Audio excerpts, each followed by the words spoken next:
My grandmother had dementia. Towards the end, she did not know who I was. I could tell her in her eyes, she was kind of like pretending she knew who I was, but I knew she didn't know who I was. And that was okay. It was the disease.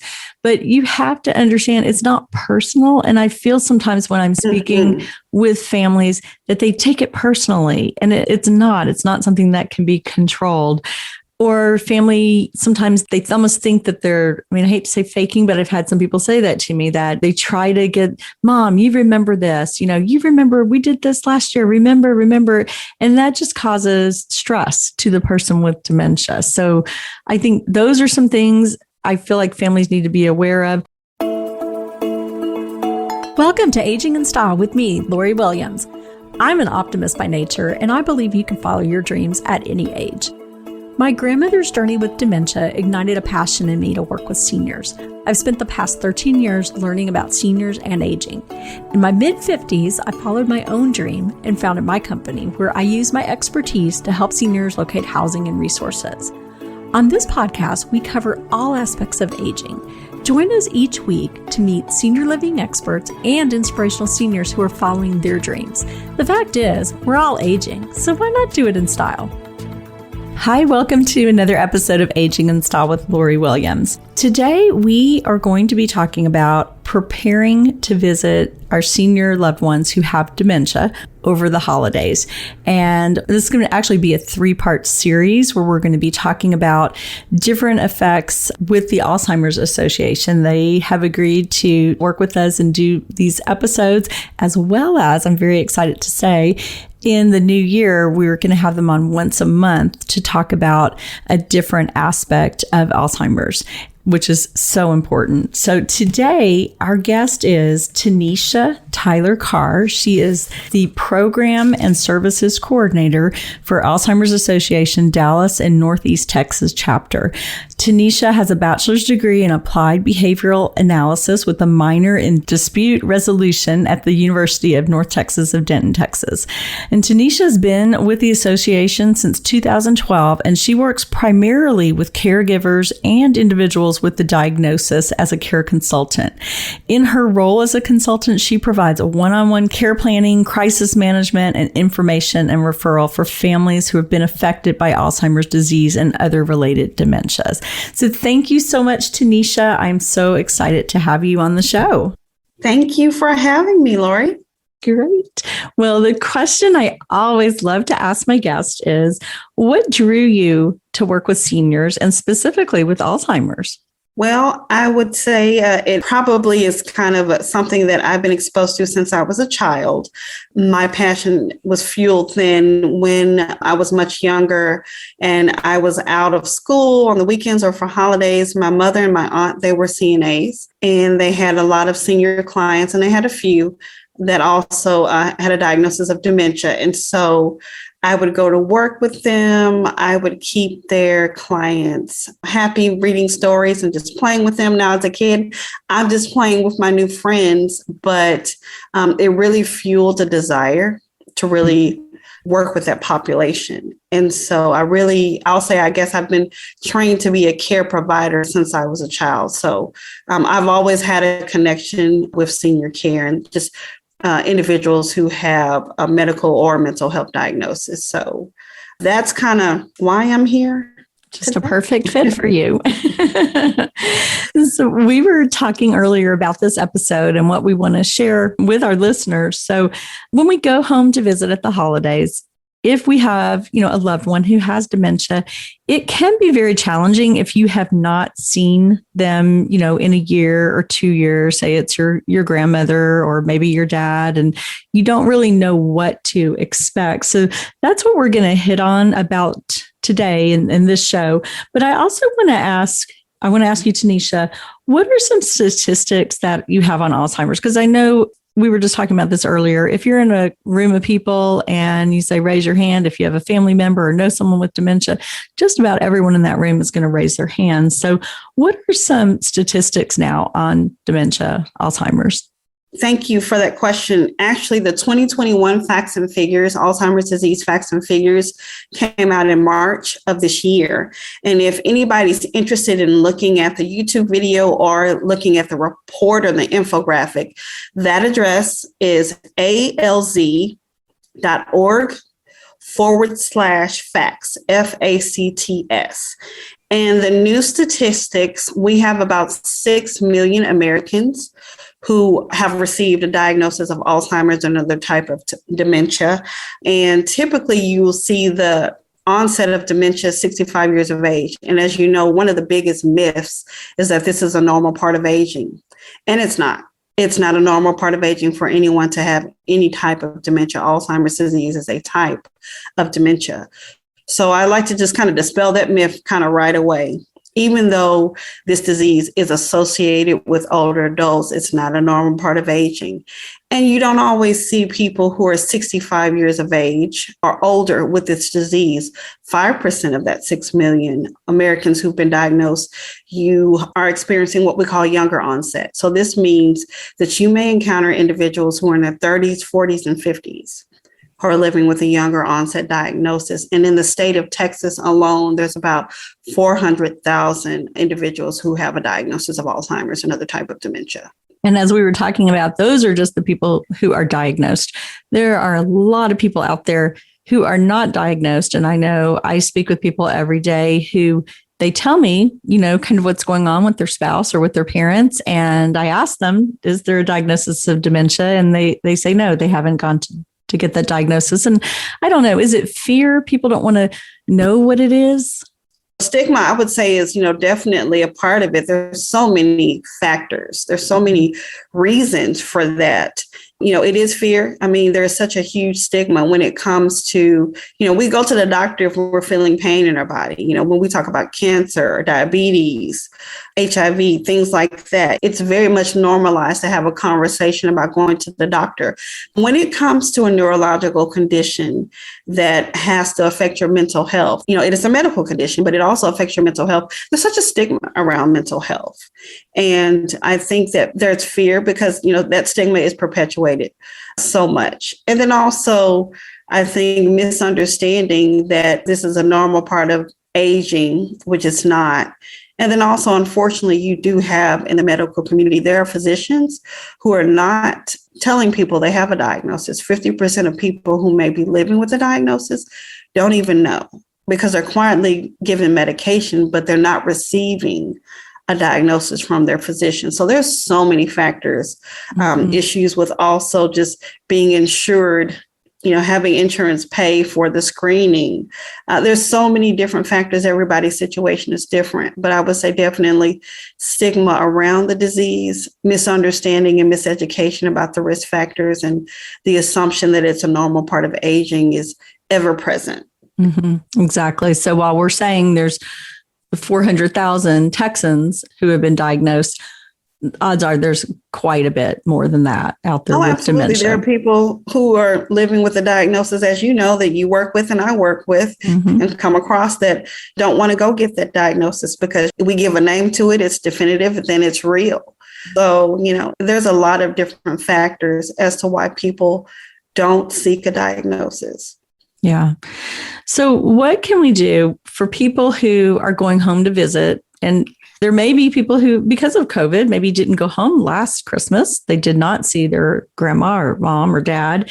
And as we know, Alzheimer's or dementia, whatever form they have, it is a progressive disease.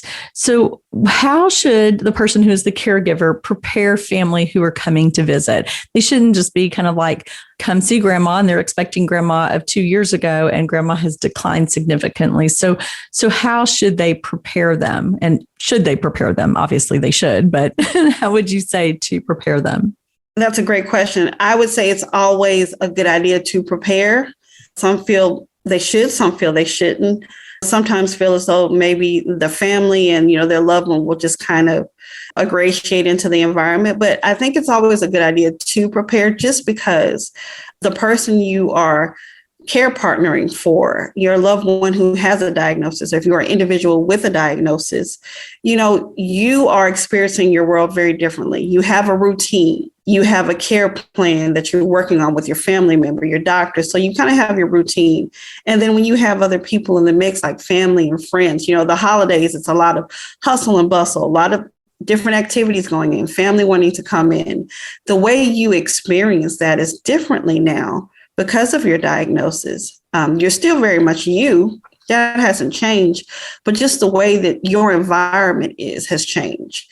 And just really getting family to understand that they have to kind of maybe modify how they communicate and just how the social interactions. That's very key. And as a care partner, it's important for you to know, to let family members know, hey, this is how we do things.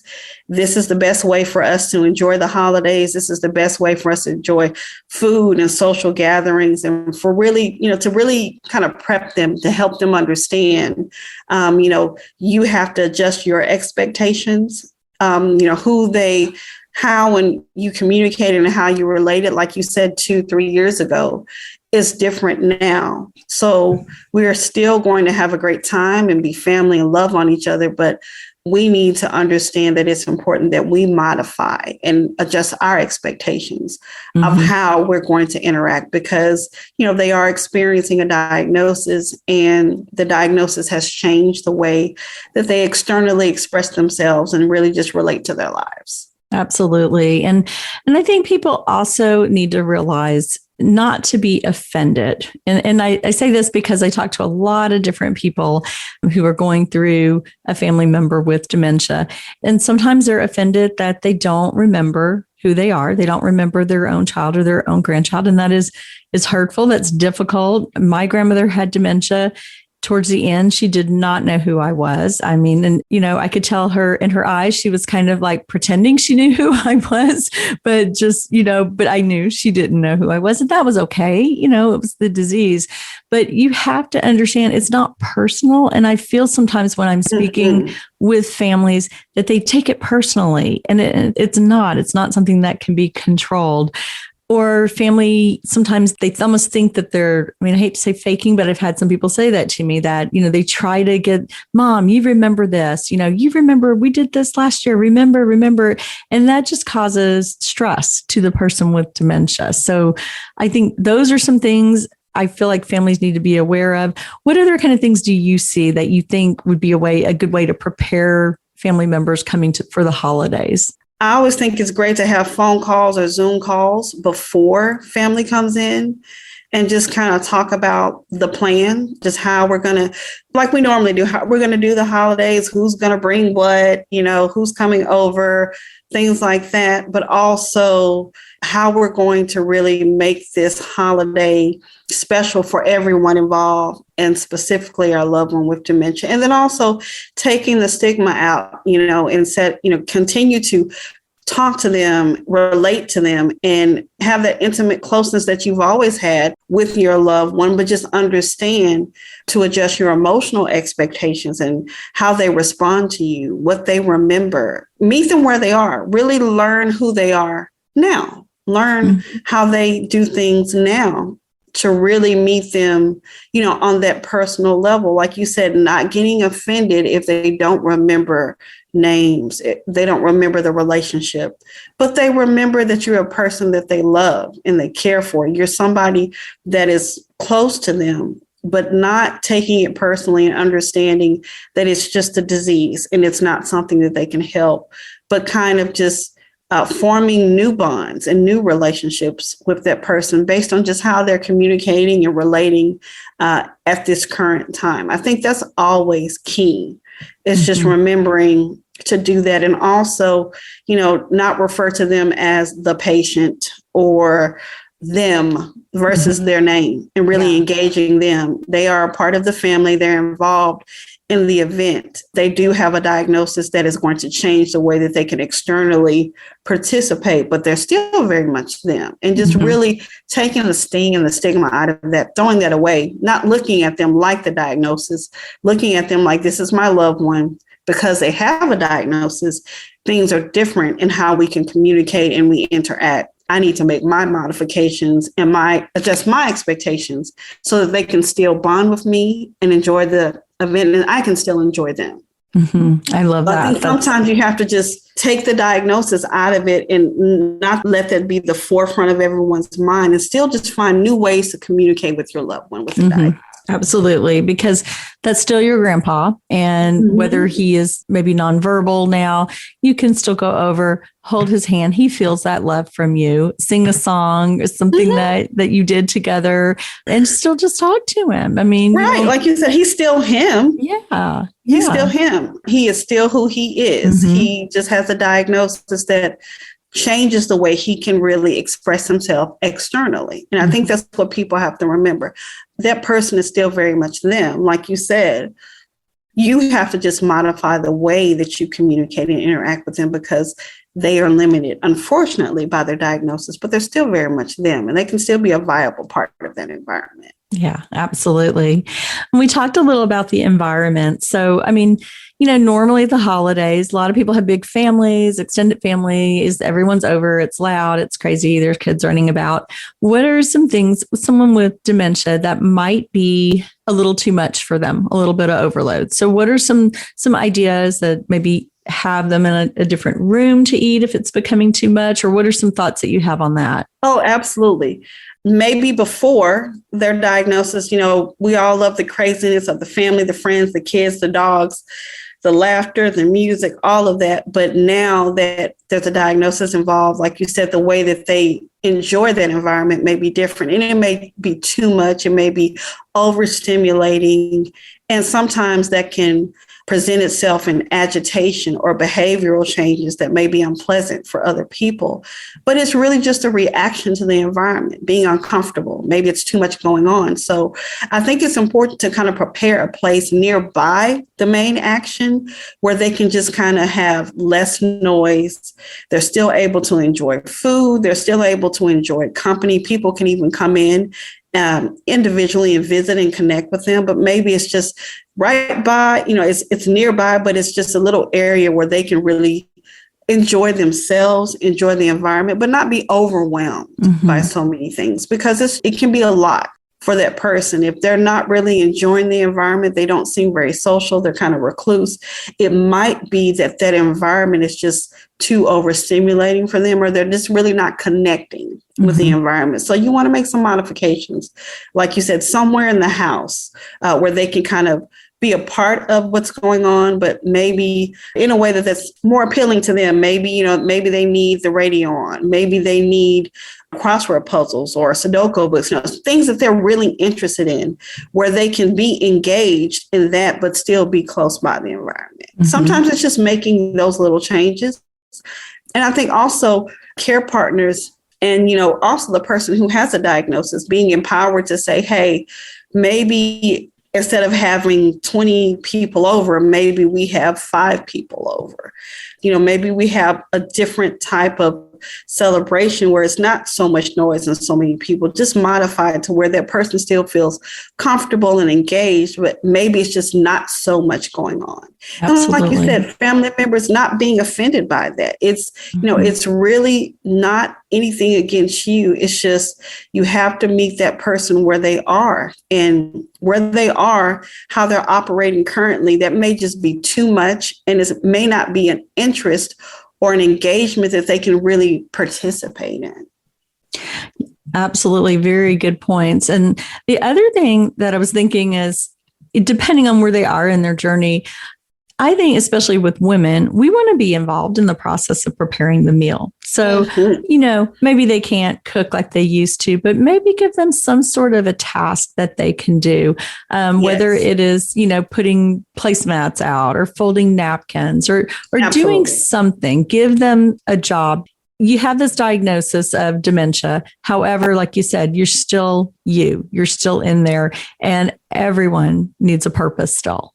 And thrives on that. Absolutely. I agree. And also, when we talk about prep time with family members, letting them know what their normal routine is, things that they normally do. and allowing them to continue to do that just because there are other people around. This is their routine. If they're normally the one that, closes the blinds, sets the table, they have a routine, still kind of keeping in sync with that and letting people understand that they need to kind of adjust. So absolutely, letting them be a part of the process in a way that, that is making them feel engaged and viable, but also modified to where they are currently operating. Like you said, maybe we're not participating in the big cooking of the meal, but, doing other things like setting the table, like you said, maybe doing a task, certain things that really make them feel a part of the environment, but not overwhelmed. Exactly. And still makes them feel successful.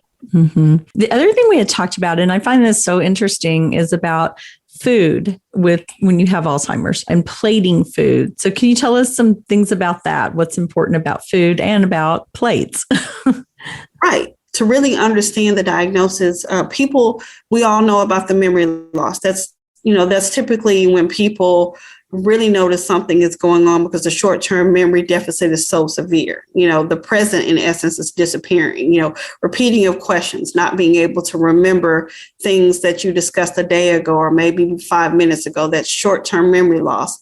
But people don't realize with Alzheimer's disease, which is a neurological condition, and other types of dementia, like Alzheimer's disease, this is a brain disease. So it's not just affecting memory and personality, but it's also that mind-body connection. It affects the senses. It affects those vital messages your brain sends to your body about just taste and smell and sound and feel and touch, and how you really ingratiate into your environment. So as things change in the journey, that person may have a hard time recognizing food from the plate and may even have some textures or dexterity issues with smell and sound. So sometimes the way you plate the food, especially if someone is starting to have issues with food, maybe they're not eating as much, or they're forgetting that they ate, so they're asking to eat several times.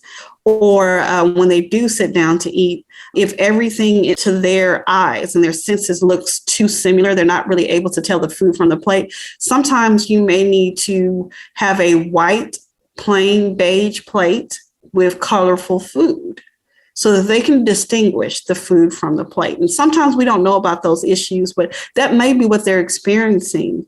And if the environment that they're eating in, if it's too noisy, if there's too much light, if there's just something about the environment that's not gelling with their senses, that can affect a person's ability to eat and enjoy. So sometimes, just changing the environment, the plating, the color of the plating, and maybe even changing the coloring of the food. If that person's having taste issues, maybe changing the flavor of the food to really be more acclimated to their current palate. So little things like that sometimes will help you with food issues. And also, if that person is having decreased appetite, just being mindful of maybe having those, protein drinks or, different meal replacement drinks available.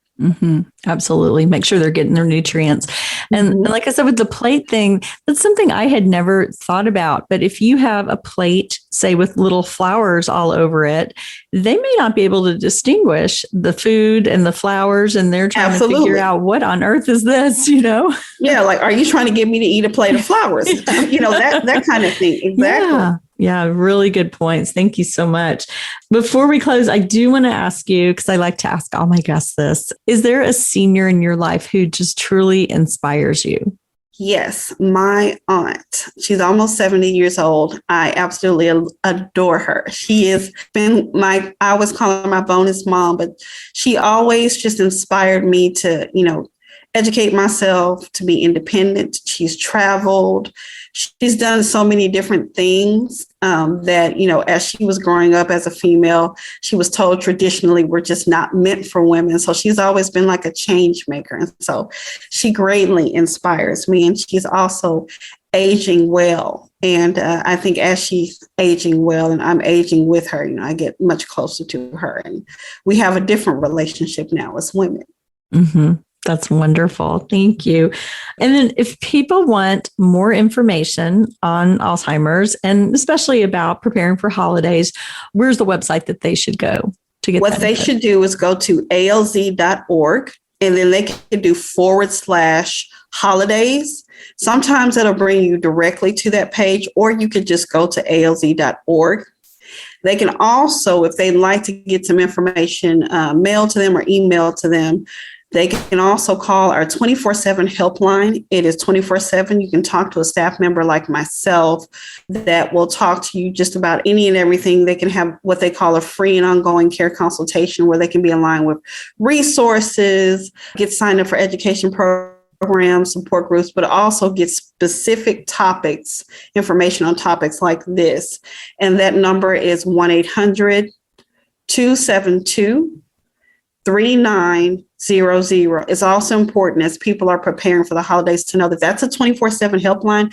They can call and talk to a staff if they're having an issue with their family member during the holidays, if they're in crisis, if they need some tips. That is the number to call. They can reach out to us anytime at our 24/7 helpline at 1-800-272-3900. Wonderful.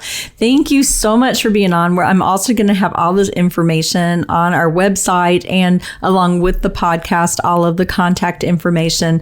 Thank you, Tanesha, for being a guest. And we're going to have you back many times to talk about so many wonderful things and information that we need to know. Absolutely critical information.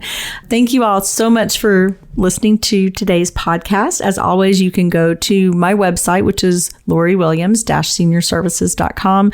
We have tons of resources there. Go back and listen to all of our podcasts. And we did one just a couple of weeks ago, which is about red flags to look for when visiting at the holidays. So when you're visiting family members, some things to look for that could be clues that there may be some dementia or something going on. And again, thank you for listening, and we'll talk to you next week. Bye-bye.